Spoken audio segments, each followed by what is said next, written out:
बाद में हज़रत इमाम अली मकाम रज़ी अल्लाह ताला अन्हु जा नंढड़ा फर्ज़ंद अली असगर रज़ी अल्लाह ताला अन्हु उहे अली असगर जेके 6 महीननि जा हुया, अञा मुकम्मल साल जा भी कोन हुया कि हज़रत इमाम अली मकाम रज़ी अल्लाह ताला अन्हु जी भेण ज़ैनब रज़ी अल्लाह ताला अन्हा अर्ज़ कयो कि प्यारा भाउ कि इन नंढड़े ॿार जेका सो उन मां 3 ॾींहंनि खां वधी तड़पी रहिया आहिनि, इन जे करे इन ज़ालिमनि खां इन नंढड़े अली असगर जी लाइ माना उन जे मथां कोई उन्हनि खे रहम अचे, पाणीअ जो हिकु फुड़ो ऐं ढुक ॾियनि, इन जे मथां त रहम करणु उन्हनि खे घुरिजे। तो हज़रत इमाम अली मकाम रज़ी अल्लाह ताला अन्हु पंहिंजे नंढड़े अली असगर रज़ी अल्लाह ताला अन्हु खे पंहिंजे हथनि मुबारकनि ते खणी आया, हता कि हिकु यज़ीद बदबख्त ज़ालिम इमाम अली मकाम रज़ी अल्लाह ताला अन्हु जॾहिं पंहिंजे इन नंढड़े जे लाइ पाणी घुरण लॻा तो उन हिकिड़े यज़ीद ज़ालिम इमाम अली असगर रज़ी अल्लाह ताला अन्हु ते तीर हलायो, हता कि उहो तीर संदन ॻिची मुबारक ते लॻो ऐं पार थी वियो। उहो नंढड़ा असगर बि अली असगर बि इमाम अली मकाम रज़ी अल्लाह ताला अन्हु जे हथ मुबारक ते पंहिंजी जान जो नज़रानो पेश करे विया। ऐं कुझु रिवायतनि में इहो बि अचे थो कि बल्कि उहा नंढड़ो अली असगर रज़ी अल्लाह ताला अन्हु इमाम अली मकाम रज़ी अल्लाह ताला अन्हु जी झोली मुबारक में हुया ऐं हिकु यज़ीद बदबख्त ज़ालिम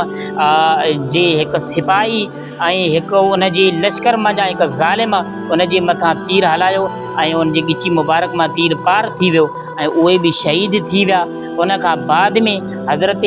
इमाम अली मकाम रज़ी अल्लाह ताला अन्हु जे पर्दान औरतुनि पुछियो कि अली असगर जो छा थियो, तो हज़रत इमाम अली मकाम पंहिंजे अखियुनि मुबारकनि मां ॻोड़ा वहाईंदे वहाईंदे उन्हनि खे जवाब में चयो कि अली असगर बि पंहिंजे नाने जे दीन ते क़ुर्बान थी विया। हज़रत ज़िबकार उन खां बाद में जॾहिं सभु कुझु क़ुर्बान थी विया तो आख़िर में हज़रत इमाम अली मकाम हुसैन रज़ी अल्लाह ताला अन्हु मैदान ते लथा तो हज़रत इमाम हुसैन रज़ी अल्लाह ताला अन्हु दरियाए फ़ुरात ते विया पाणी पीअण जे लाइ। उन्हनि ज़ालिमनि इमाम अली मकाम रज़ी अल्लाह ताला अन्हु ते तीर वसाया, इमाम पाक रज़ी अल्लाह ताला अन्हु जे वात मुबारक में तीर लॻा तो हज़रत इमाम पाक रज़ी अल्लाह ताला अन्हु पोइ ते हटिया। उन ज़ालिमनि सां मुक़ाबिलो कंदे कंदे जीअं अॻोड़े मां बयानु कयुमि कई यज़ीदी ज़ालिम उन्हनि जहन्नम में पहुचाया, हता कि उन्हनि सां मुक़ाबिलो कंदे कंदे हज़रत इमाम अली मकाम रज़ी अल्लाह ताला अन्हु जॾहिं मुक़ाबिलो कंदा रहिया तो उन जंग में रहंदड़ उन्हनि कुझु जंग कंदड़नि चयो कि जंहिंजो सभु कुझु क़ुर्बान थी वियो हुजे पर उन जे बावजूदि उन जे सब्र खे सलाम आहे जो जंग में ईअं विड़ी रहियो आहे कि जीअं कि शींहं वांगुरु बिल्कुलु दुश्मननि ते हमला करे रहियो आहे। सभु कुझु क़ुर्बान थियो, पंहिंजा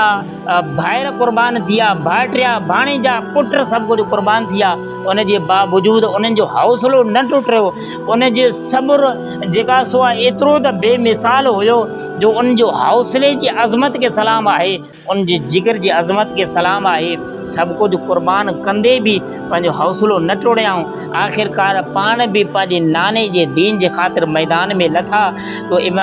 अमर बिन साद चयो कि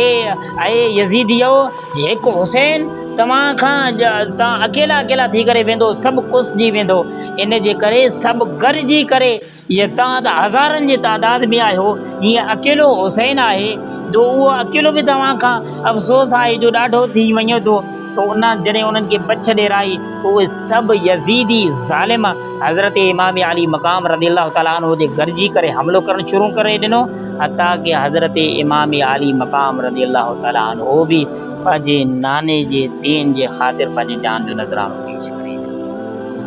उन खां बाद में यज़ीदी ज़ालिमनि संदद अल्लाहु अकबर सिर मुबारक धड़ मां जुदा कयो ऐं हता कि उन्हनि जो हुस्सो ऐं कावड़ अञा कोन थधो थियो। इमाम अली मकाम रज़ी अल्लाह ताला अन्हु जे पेट मुबारक ऐं उन जे जसद शरीफ़ ते जिस्म मुबारक ते उन्हनि घोड़नि सां लताड़ियो, हता कि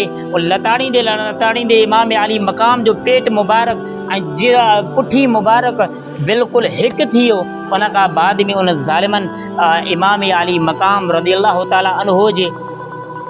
सिर मुबारक के नेज़े ते चढ़ाईंदे बुलंद कंदे वञी करे इब्न ज़ियाद ज़ालिम जे अॻियूं वञी करे रखियऊं। उन खां बाद में वरी इब्न ज़ियाद यज़ीद ज़ालिम जे अॻियूं वञी करे रखियो ऐं इब्न ज़ियाद ऐं जेका सो आहे यज़ीद ज़ालिम इमाम अली मक़ाम रज़ी अल्लाह ताला अन्हु जे उन हिकु लठ खणी करे इमाम अली मक़ाम जे वात मुबारक में ऐं नासन मुबारक में ज़ालिमनि में उहो लकड़ी सां ईअं विझी रहियो हुयो। उन्हनि मंझां हिकु उन काफ़िले बल्कि उन महफ़िल मंझां हिकु चयो कि ज़ालिम तोखे शर्म नथो अचे जो इमाम अली मक़ाम रज़ी अल्लाह ताला अन्हु जी चपल मुबारक ते अल्लाह जे आख़िरी नबी सल्लल्लाहु अलैहि वसल्लम खे मुंहुं बोसो ॾींदे चुमी ॾींदे मूं ॾिठो आहे। इन करे तोखे अञा ताईं बि तुंहिंजो गुस्सो ऐं कावड़ थधो नथो थिए जो इमाम अली मक़ाम रज़ी अल्लाह ताला अन्हु जे सिर मुबारक सां इहे जेका सो आहे तूं हरकतूं करे रहियो आहीं। तो हज़रत ज़िवकार हत्ता के इमाम अली मक़ाम रज़ी अल्लाह ताला अन्हु शहीद थी विया। करबला जे सरज़मीन ते इमाम अली मक़ाम रज़ी अल्लाह ताला अन्हु जुमअतुल मुबारक जे ॾींहुं सन 61 हिजरी में शहीद थी विया ऐं उन वक़्तु संदन उमिरि मुबारक में इख़्तिलाफ़ आहे। 59 कुझु लिखनि था ऐं कुझु 57 लिखनि था उमिरि मुबारक ऐं कुझु चवनि था कि इमाम अली मक़ाम रज़ी अल्लाह ताला अन्हु जी जेका उमिरि मुबारक हुई उन वक़्तु 56 साल